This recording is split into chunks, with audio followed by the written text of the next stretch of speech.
Well. I can honestly say I never imagined being in this position. I mean, look at us! All body. I'm not going to apologize for all the terrible things I have done, because frankly, I'm not sorry for anything. Yeah, I've had the time of my life! No, I know you'll probably never really trust me, and even now, you'll be expecting me to pull some last-minute rabbit out of a hat. A big rabbit of betrayal. Yeah, no kidding. Thank you, Dennis. I knew I could rely on you. So, do you have a rabbit of betrayal? If I'm honest, I've been expecting one since we all got together. Sadly, no. I am all out of rabbits.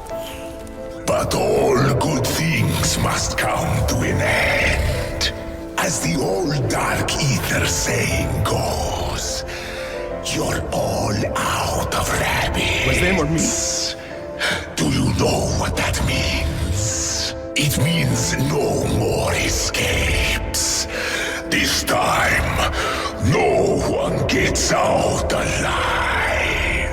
Bye-bye.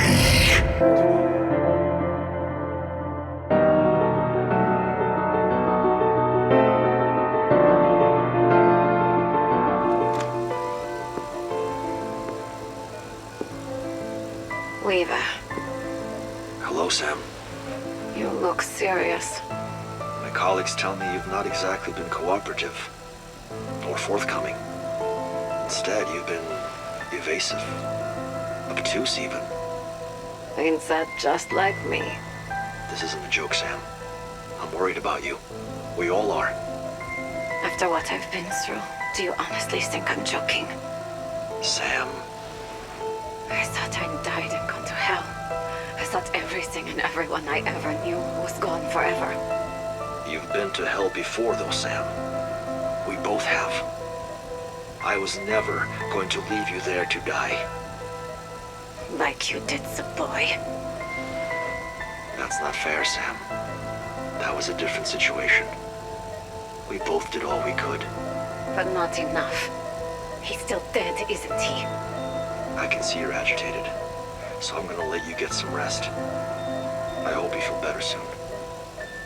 I don't want to upset you. Why? Are you worried I'll destroy everything like you think I did at Outpost 25? Weaver.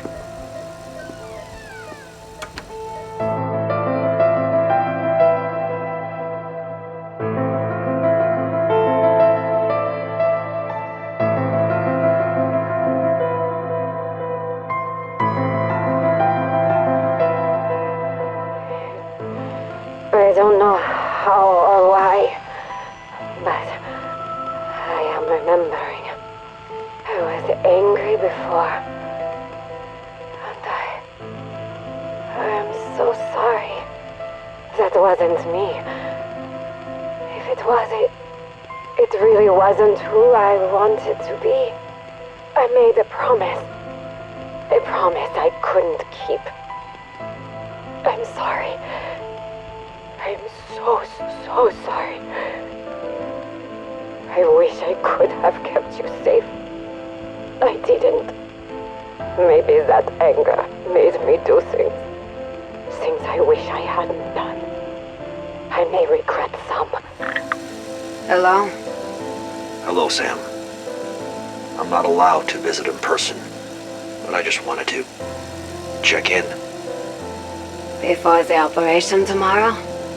Be there or be square. I know I can't tell you what to do.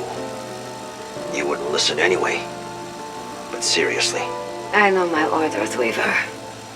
I assist with the infill, but then... You stand down.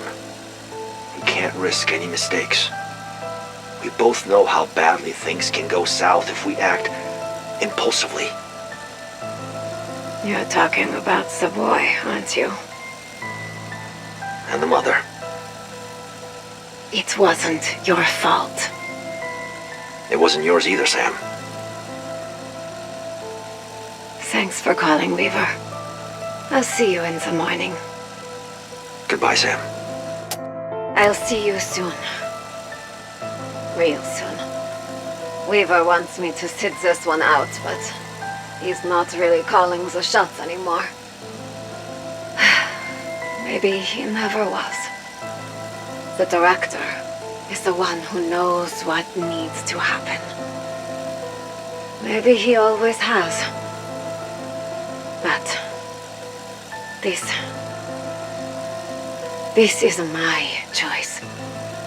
I know what must be done. If you do run into the folks at Requiem, tell them I said hello.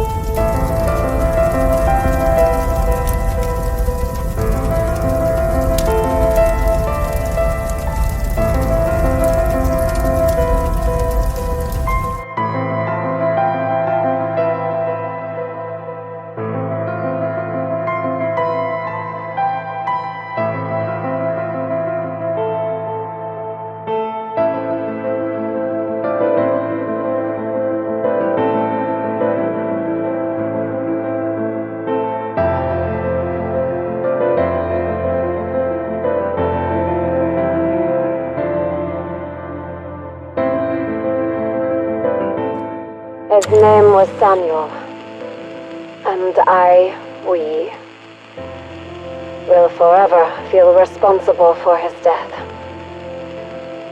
I gave the intel to Weaver. The intel he acted upon. That's what we're all supposed to do, right? Act on the available intel. That's just what Weaver did. Act. Unfortunately, his actions resulted in collateral damage that neither of us will ever be able to forgive ourselves for. I'm sorry. I know he is too. But I still have a terrible feeling that the events of that day may yet come back to haunt us. I just need you to know. I am sorry. I have seen many things in my travels. For all its horror, there is beauty in this deep, dark ether. The crystals, they take our memories. They make us forget who we were. But our memories do not fade. They are taken from us and form something new, something magical. Orbs. I have seen many in my time here. So many memories, so many stories to tell. Memories of a Russian scientist, of an American spy. There is one orb. It is different, special. It is like me. It can cross between worlds. It is filled with the laughter of a child. I may never learn who the child is or what happened to them, but their memories are powerful. Peck, personal log, September 3rd, 1984, 2:35 a.m. The witching hour approaches. Cheers.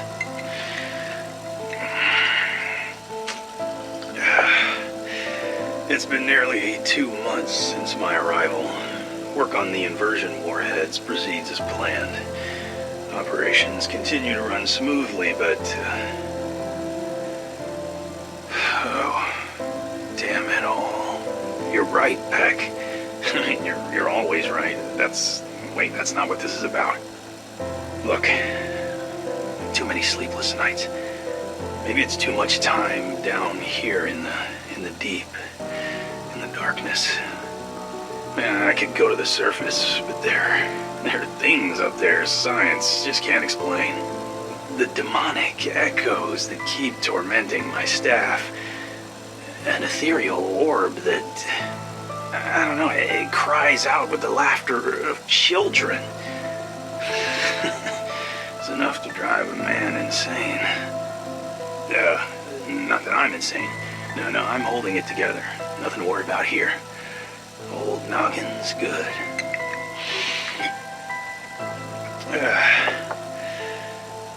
But we keep trying to bend this reality to work for us.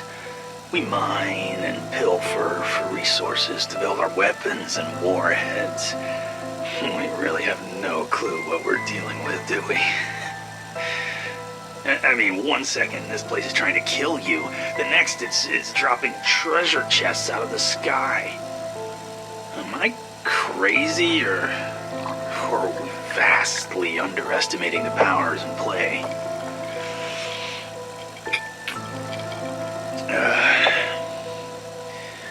I found one of those computers from the dark ether. Omega studied them, but they don't have much to show for it. But I've spoken to someone on the other side. I haven't told the others. I need to be careful. Keep my cards close to my chest.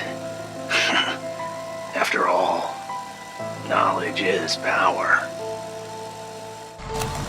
Fedorov, Ifreiter, Omega, still here? Still recording. When I first arrived, many things frightened me. I would not admit this, of course. I was Spetsnaz. We feared nothing. But still, anyone who has had to fight and kill a comrade who died a week before and then tells you they felt no fear. You remember? What disturbed me most in those early days was the ball of light that sounds like children laughing. What was it? What was it made from? The souls of dead children? Did it consume children? Did it use their laughter as a lure? None of the possibilities were good. Bushmoy, it disturbed me. But, you know, I stopped seeing it after a while. I began to think I just dreamed it up. And then, just yesterday, there it was, giggling. And I found I was not scared anymore. I was just sad. I will never again hear that sound for real. I will never have children of my own. I will never, ever know such innocence again. And now I have my answer. I know what the orb is made of. It's made of heartbreak. It is made of loss.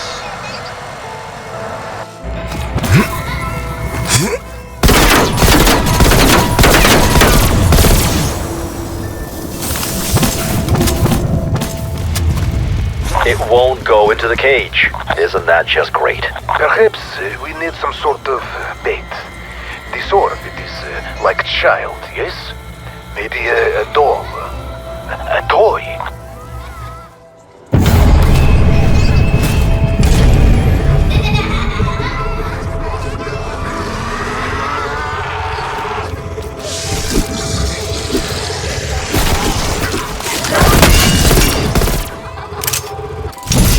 I have seen stuffed bunny before. Sometimes it makes noises like orb, yes?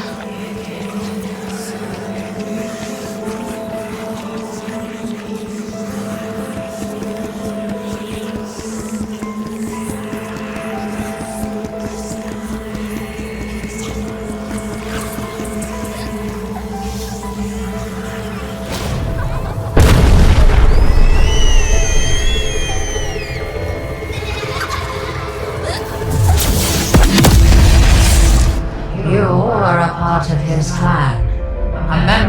of the royal bloodline. You are his bride, Syraxis. His consort. No one mattered more to him. His bottomless cruelty. What he did to our child. My mind fading as he shoved that cursed mask on my face.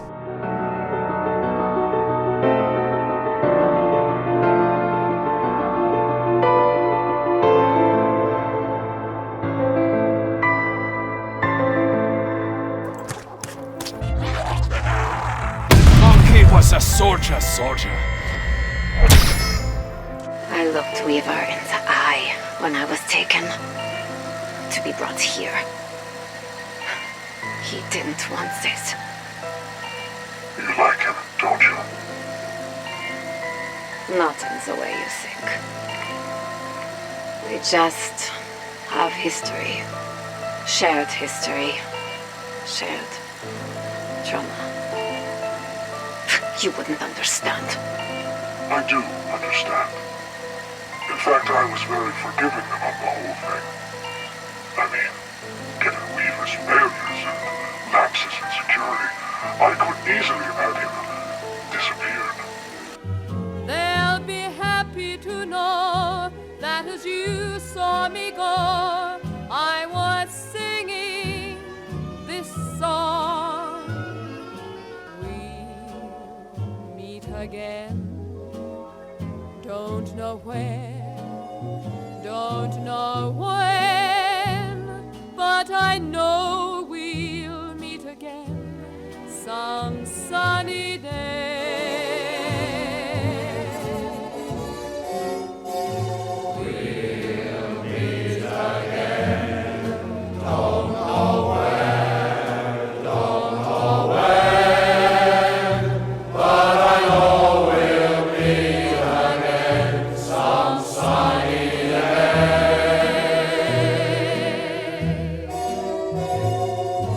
Keep smiling through, just like you always do, till the blue skies dry, the dawn comes far away.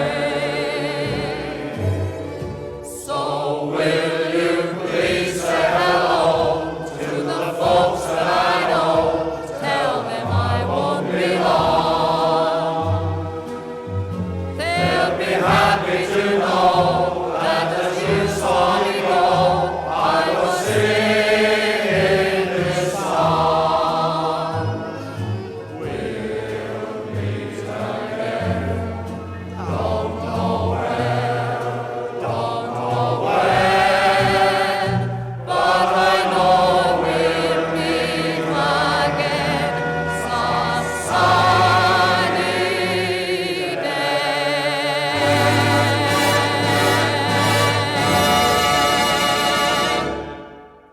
In this video, I want to discuss some very interesting storyline implications brought forth by the Shinonuma reimagining in Vanguard Zombies that will shake the future of the Dark Ether story forever. In Black Ops Cold War Zombies, we learn that sometime prior to the events that unfolded, Eddie Richtofen, the new incarnation of him, the director of Requiem, had a wife. While we do not know much about her, we see both a wife and son featured in the photograph with Eddie on his desk at the end of Forsaken. So we know he must have been with her long enough to get married and have a child, a boy that we believe is named Samuel. This family that he would build would prove to be a major driving force behind his actions from this point forward. I do plan on posting an entire timeline video on Eddie to get you recapped, ready for Trek's next game. But this video will just serve as a brief rundown of the most important thing, his son, as somehow his child Samuel appears to possibly tie back to Cortifex and Syraxis' child.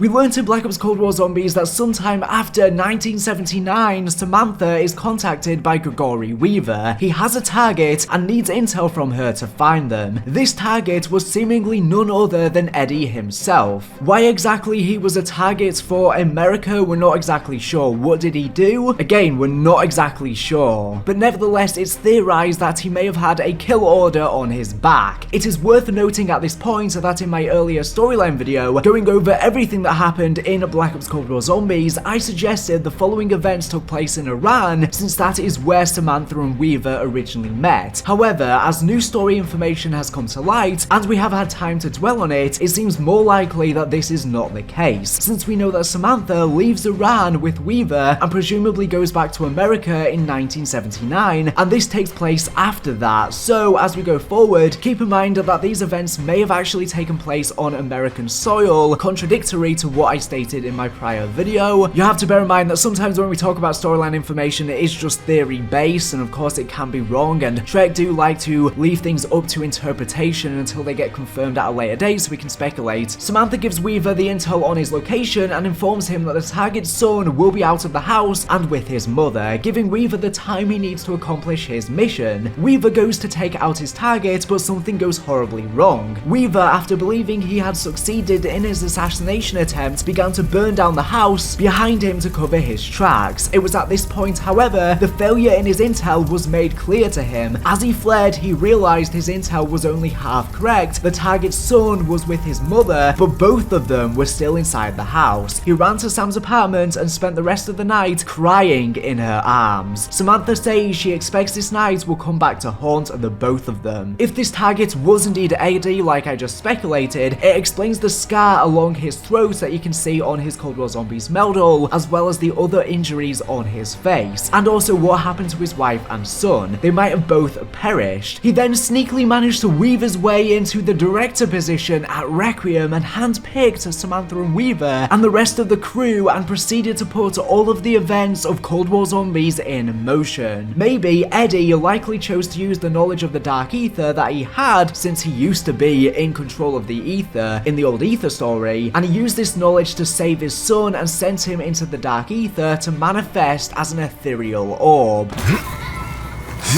If Eddie didn't manage to do this, I wonder if Samantha could have maybe opened up a portal, or a portal opened up in some other fashion, but that doesn't really make much sense. We don't know exactly how Samuel got into the Dark Ether. All we can do is speculate right now, but it does seem like he somehow got into there. We previously believed that his son may have been trapped inside an artifact, that being a rabbit named Mr. Peaks, who has replaced Samantha's teddy bear in the mystery box and also assisted us with rewards throughout Cold War Zombies and even on Shinonuma Reborn. This rabbit named Mr. Peaks represents the promise to his son that he will rescue him and that Samuel will escape the Dark Ether, based on an old Dark Ether saying from long ago. Well, I can honestly say I never imagined being in this position. I mean, look at us, all body. I'm not going to apologize for all the terrible things I have done, because frankly, I'm not sorry for anything. Yeah, I've had the time of my life. Now I know you'll probably never really trust me, and even now, you'll be expecting me to pull some last-minute rabbit out of a hat. A big rabbit of betrayal. Yeah, no kidding. Thank you, Dennis. I knew I could rely on you. So, do you have a rabbit of betrayal? If I'm honest, I've been expecting one since we all got together. Sadly, no. I am all out of rabbits.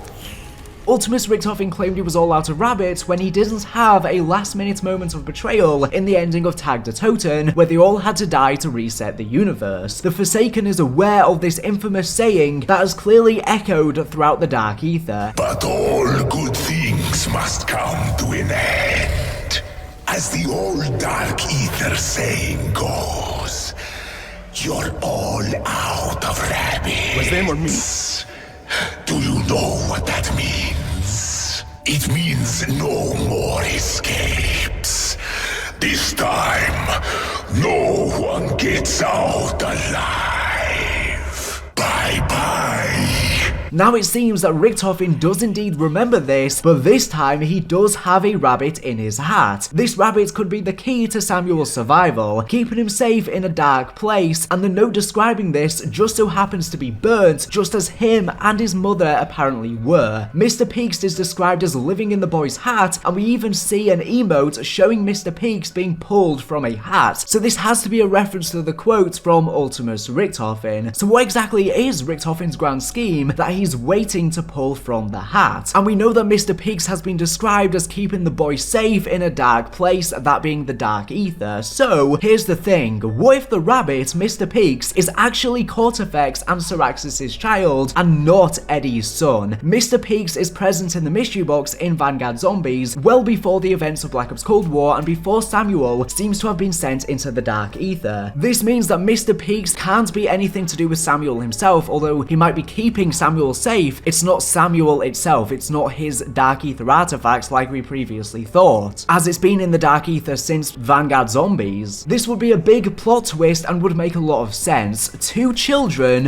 one from two dark ether entities, one human, keeping each other safe in the dark place. It would explain as to why the orb is attracted to the rabbit in the second Outbreak main quest, and it would also explain as to why the two are bonded together, because they're both children, and even though one is the child of a dark ether entity, one is a human, they can bond over that childness that they both possess and that innocence, and have more in common, and they both got abandoned. Just as Cal has pointed out on Twitter, given Cortifex has an innate ability to transform the physical makeup of a living being into something else, such as the Decimator getting turned into a shield, but still alive, he could have done something similar to his unwanted child and actually turned his son into the rabbit, as we do see that Mr. Peaks' actual teeth. He is ostensibly alive, and he exists at the time of Vanguard Zombies. So like I said, it seems very possible that Mr. Peaks is or was Cortifex and Syraxis' child. As we know, Cortifex did something horrible to it, we just don't know exactly what. People thought he may have just killed it, but this could be what he actually did. Cortifex and Syraxis being a part of the royal bloodline and Cortifex committing patricide are very interesting facts. It not only implies that there were many lords of the Dark Ether prior to Cortifex, but also that their clan may themselves have taken power from another. It seems like during Black Ops Cold War, Eddie began to make moves to gain some semblance of control over the Dark Ether and find a way to restore his son to life, whilst also getting back at those who hurt him the most, which I guess he succeeded in, because at the end of Cold War Zombies, everything went in his favor. Requiem got locked up, Weaver got locked up, who apparently might have burnt down his house, and Samantha was sent into the Dark Ether with a ton of trauma and probably going to corrupt a lot more whilst in there. Maybe his entire plan has been trying to rescue his son and in turn free the old ones who Zykov consumed to absorb their powers and become the Forsaken. We know they are returning just as the zealot Spragmos, creator of the Chrysalax, prophesied. After, thanks to Eddie's nudging, we trapped him in the containment chamber and thus freed them. Eddie may have wanted to free them to try to contact Cortifex, who's likely probably going to be Zykov's first consumption in the final map in Vanguard Zombies, which is obviously a prequel to Cold War Zombies. And the reason for Eddie doing this could possibly be to trying to find a way to rescue his son through Mr. Peaks. Samantha describes the boy as feeling like they are scared but dangerous. Maybe Mr. Peaks helped us on the maps because he wanted us to free the old ones to potentially get back at Cortifex for trapping him, or maybe he's still loyal to him or even unaware of what he did. But I think probably the former is more likely, since Samantha has described him as being dangerous. He probably has it out for Cortifex. And the thing is, we know that Zykov consumes all of the old ones, but does that also include all of the old ones that we see in Vanguard Zombies that are obviously in the artifacts that are helping us? What this means is that Syraxis may also be freed and come back after the events of Black Ops Cold War Zombies in the 90s. And now that she has her memories back, what if she wants to rescue Mr. Peaks and she wants to rescue her child, and maybe she could even be helping us in the events of the sequel to Cold War Zombies? Maybe some of the old ones may be against us, some of them might be trying to help us, and they could kind of battle it out against each other. But there's definitely going to be a weird dynamic there. Throughout Cold War Zombies, Eddie also met an uber-rich elite group who he is answering to, and who we believe to be the modern-day incarnation of the Societe Occult. In meeting these people and working for the Department of Extra Regular Activities, Eddie would also manage to acquire various artifacts and journals from the era of Vanguard Zombies, and likely at least parts of the Tome of Rituals as well. We know Eddie holds these objects by the time Requiem is formed, as he places all of them in Requiem's archives, and likely used the artifacts to create the technological field upgrades used in Cold War Zombies, which essentially give the same abilities as the artifacts did. Even with this information, we still cannot say exactly what Project Janus entails, which is Eddie's secret plan that he has been working on throughout Cold War Zombies and moving forward into the future. We know that Janus was the god of beginnings and transitions in Roman mythology, and presided over passages, doors, gateways, and endings, as well as in transitional periods such as from war to peace, he was usually depicted as having two faces looking at opposite ways, one towards the past and the other towards the future, which he seems to be doing. He's looking at the past to do with all of the stuff in the Dark Ether and the Old Ones, and also the Old Ether storyline, since he still has memories of the Old Ether story, whereas Samantha's is hazy, but he's also looking forward into the future with his plan. We can say that it's pretty likely that the plan for Project Janus is twofold. To satisfy the corporation he's working for, likely a modern day version of the Societe Occult, and make them think they are using the Dark Ether to their own personal advantage, while he secretly advances his own plans to save his son. Very little is currently known about this corporation. The one time we see their name mentioned in a document, it is redacted and censored out. We also know that Project Janus is very likely either a gateway or heavily dependent on one, considering that the corporate entity he is working with expressed dissatisfaction that he had Requiem close Valentina's gateway in Mauer Toten, as well as the massive amounts of Ethereum seemingly required to accomplish it. He responded to the corporation by simply saying that this gateway would have allowed the escape of the Forsaken, and this would be awful for them because the world would surely fall to destruction, and the death of most people in the world would certainly disappoint their stockholders. He did, however, promise he would deliver what they wanted in time. It is very likely this corporation and the Societe Occult are a modern day version of the classic Illuminati from the Ether storyline, as they are a mysterious organization that Eddie is working with to further his own goals while also taking advantage of them. The DG2 schematics that were left behind that we learn about on Shin no Numa Reborn, despite direct orders from von List, leader of the Nazi group Die Wahrheit, is very convenient, almost as convenient as all Die Wahrheit personnel vanishing mysteriously after blowing up Cortefex's temple in Egypt. Which, by the way, in the next Vanguard Zombies map, probably the final map, it seems like we're heading back to Egypt near the location of Terra Maledicta, probably the Temple of Osiris. Well, there may be people sabotaging Die Wahrheit from the inside, and they could potentially be members of the Societe Occult. The thing is, with Shin no Numa, Trek has just retconned the Chaos story to be a part of the Dark Ether story, as Kraft is a big fan of fellow demonologist Alistair Rhodes, father of Scarlet Rhodes, who studied the Sentinel artifacts that created a stoppage in time where the zombie outbreaks would occur. On Ancient Evil, he was frozen in stone by Medusa though. Maybe there's just a new version of him in the Dark Ether timeline, but the actual events of the Chaos story existed in one of the universes in the prior multiverse that got rebooted to a singular universe thanks to our heroes on Tag to Toten. Although, let's run with the idea that Chaos could have actually happened in the Dark Ether timeline and not in the prior multiverse. Well, the Societe Occult had a crisis during the 1920s, and the thing is, Chaos was set in 1912. Could the crisis potentially be linked to the events of Medusa that probably transpire after Ancient Evil, of which it seems like she was going to head to the Great Library of Alexandria next, which just so happens to be set in Egypt? It does feel very weird with the Chaos story potentially being part of the Dark Ether story, but this could potentially work, as Kalanine has pointed out on Twitter. The Order in the Chaos story could potentially be the Societe Occult, which would be a huge retcon, but again, this is just a theory, this is not confirmed, but it has some interesting implications if true. But since the Chaos story has been retconned, what if the events of World War II zombies also get retconned into the Dark Ether story? I could see Trek doing something like that. As far as the future goes, the most important things to watch for to find more of Eddie Richtofen's plan will be the way that the Elder Gods in Vanguard Zombies leave their artifacts, as they're probably going to get consumed by Zykov at some point, as Eddie will likely have to accomplish something similar to rescue Samuel, or maybe for Mr. Peaks, Cortefex's and Syraxis's son to be rescued from the Dark Ether Rabbit too. As far as for now, we have to wait for Trek's next game to see the continuation of his plan, although we might have some more information in the final Vanguard Zombies DLC map. There might be more teasers. But yeah, that's everything I have to go over in this video. This has been a lot to take in, probably very confusing for you, especially if you've not kept up to date on the Cold War Zombies and Vanguard Zombie story. I will probably make an updated entire Call of Duty Zombie storyline video once the Vanguard Zombie story is finished with, and that'll be the entire of the Ether story and Dark Ether story so far. It's probably going to be like 3 or 4 hours long, so that'll keep you recapped, as there are some mistakes in the old Dark Ether storyline entire video I made that I need to now fix now that we've gotten more information. Anyways, thank you for watching the video, and make sure to subscribe if you're not here for latest and greatest Call of Duty news and information. So anyways, thank you for watching, and